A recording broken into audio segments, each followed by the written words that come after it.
It was just a few days ago that the July State of the Game update was released by Relogic, but rest assured that there's been some new developments that have appeared both on the official forums and on the Terraria Discord.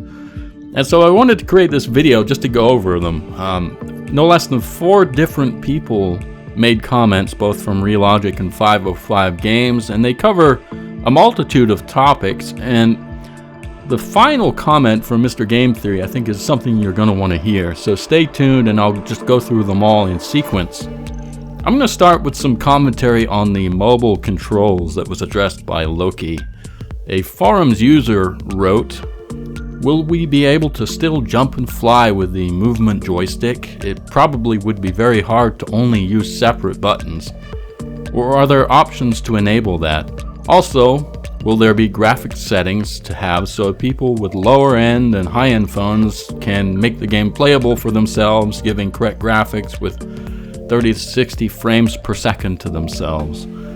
To all of these questions, Loki wrote, "You can jump with the stick now, but it is a double press and intended as a backup option only. Obviously, this is a change from before. However, the up stick to jump leads to a ton of misclicks and control conflicts. The team is considering making it an option, likely post-launch if so, to enable this, with double tap being the default backup jump.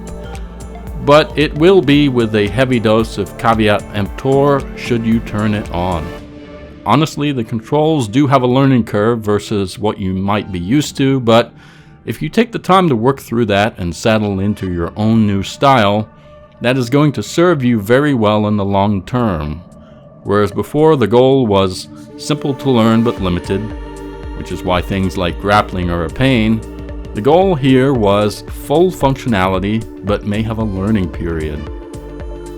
Now obviously Loki didn't really address the question about the graphic settings, but Loki has long been an advocate for the new control schemes. I've recalled him saying on more than one occasion how much he likes the new controls, with the qualifier that he's always admitted that there's going to be a bit of a learning curve. And just taking one look at the appearance of the new control schemes, you can see it's fairly complicated in appearance, but I guess once your brain gets kind of hardwired to be used to those locations on the screen, and you can customize them obviously to a certain extent, but once you get used to it, supposedly it's really quite good. So I have no reason not to take Loki's word for it.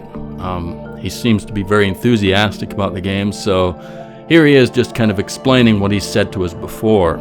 Anyway, moving along, another user wrote on the forums, "Too bad Android devices can't get mobile 1.3 beta because of security issues." Safeman responded to this particular comment and he wrote, "Yeah, we feel that. Was not an easy call to make, but was too risky. Mobile 1.3 launch is going to be amazing, and we didn't want to compromise that. As I've said before, you can't really blame Relogic for being cautious, having been burned with the early leak of the original Terraria back in 2011. They're going to be erring on the side of caution when it comes to potential leaks." Another comment on the official forums was, "Any info about Terraria Mobile on Android TV, Nvidia Shield TV, etc.?" Loki responded to this with a simple, "Not at this time," smiley face. So he threw in the smiley face there, I guess, to soften the bad news, but if you're one of probably a few people, I can't imagine this is something too many people are clamoring for, but if it was something that interested you, unfortunately there's no news about it, at least not at the moment. Another user asked, "Where can we get swag?" And this was probably in response to all of those photos in the July State of the Game that featured the Terraria influencers partying at 505 Games and showing off Terraria clothing and that sort of stuff. And to this, Loki responded, "Most of those came from our Amazon store." I'll include a link to the Amazon store if you're interested. They included a link, I think, in Loki's post, but I'll certainly include a link to it in our video description below. Anyway, that was it for Safeman and Loki. The following 2 comments were posted by Tunnel King. And Tunnel King's first comment relates to how many patches will be coming both to mobile and consoles. In regards to that, he wrote, "The goal is to have all those platforms reach the same level. Everything is not just going to stop when 1.4 is released on PC. As far as cross-platform goes, the console companies all have to be on board with that and provide access and support for it. So far, they have not done that for the vast majority of games, and so twofold, I guess, is the comment, not just about the progress of patches for mobile and PC and console. Obviously, he's indicating that Journey's End will make it to mobile and will make it to consoles, at least eventually.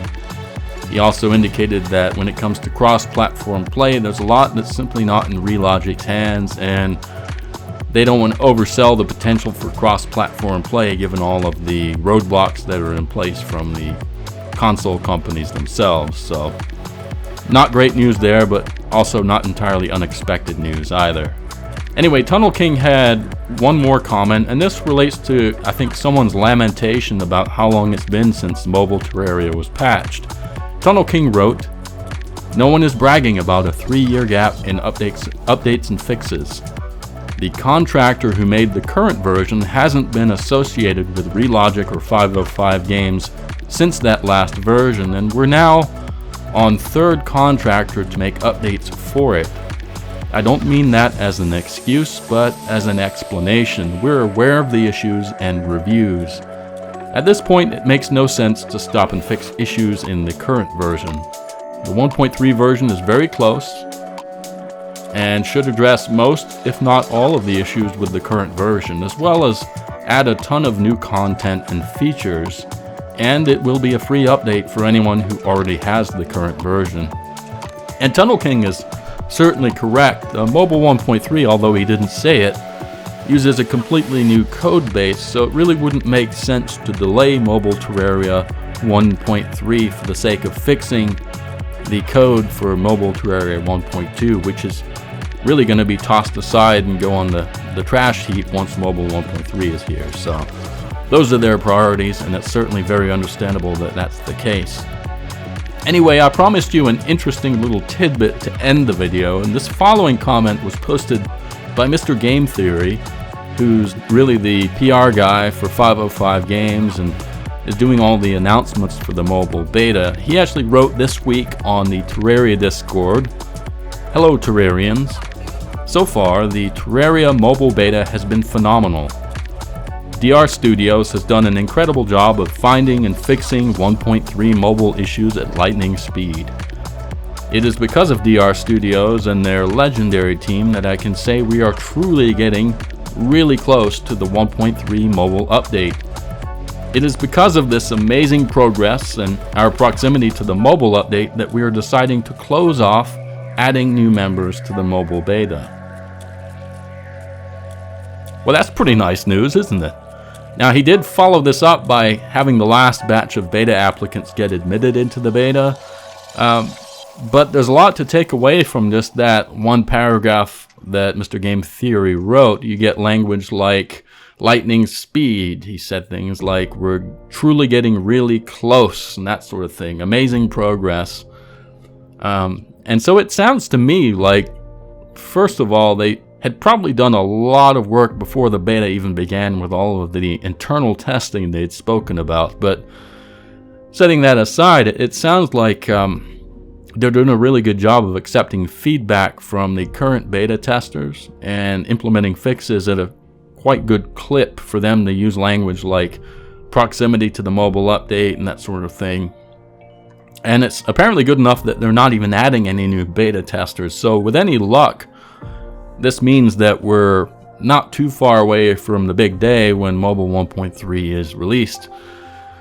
Of course, like always, they can't really tell us exactly when the release date will be. Who knows what might crop up, but so far so good, I would say, and that's a very promising statement from 505 Games. So that's what I wanted to end with. I wanted to end on a bit of a high note, so I hope you're all happy about that. It certainly pleased me to read that.